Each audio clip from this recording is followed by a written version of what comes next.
For at fungere som et levende organisme er det nødvendigt at kunne tilføre kroppen noget ilt.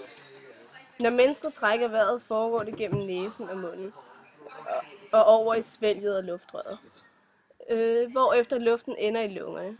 Luftrøret er stift på grund af bruskeringen, som holder luftrøret åbent. Disse bruskeringe kan mærkes, når man mærker på forsiden af halsen. Luftrørene deler sig i 2 grene, og det er herfra, at udtrykket at få noget ned i den gale hals stammer fra. Disse 2 grene kaldes hovedbronkierne, som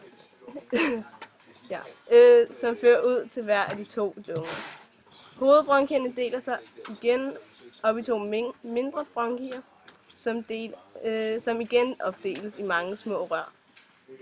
Bronkiolerne. På bronkiolerne er der noget... På bronkiolerne er der noget udposninger, som kaldes alveoler. Her forekommer optagelsen af ilt og udskillelsen af kuldioxid. Alveolerne ligger tæt op ad lungekapillærerne. Det betyder afstanden mellem luft i alveolerne og blod i kapillærerne er meget kort, omtrent 0,2 mikrometer.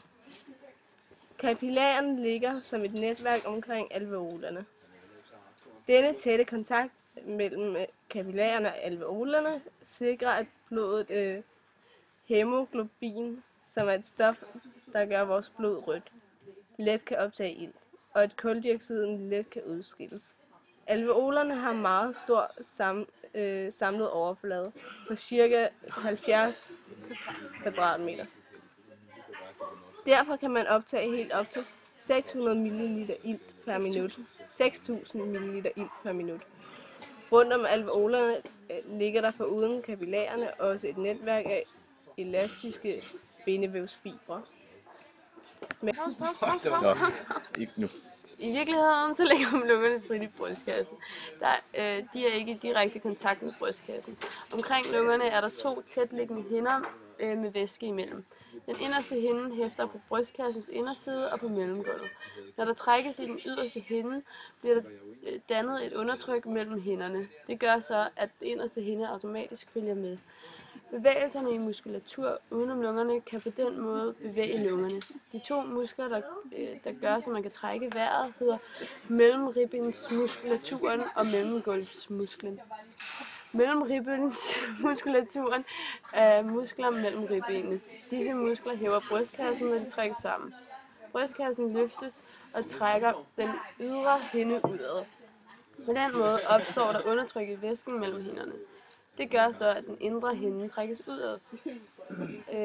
Lungevæggen trækkes med, hvorpå lungerne udvides og luften strømmer ind i lungerne.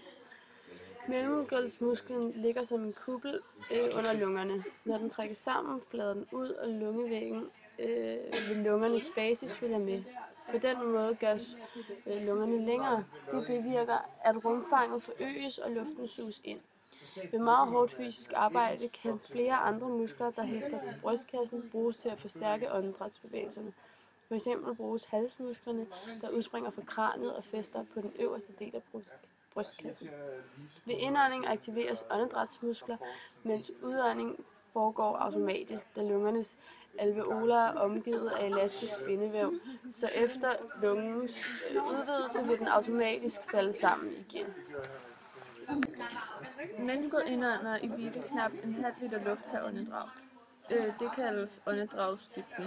Den maksimale åndedragsdybde kaldes for vitalkapaciteten.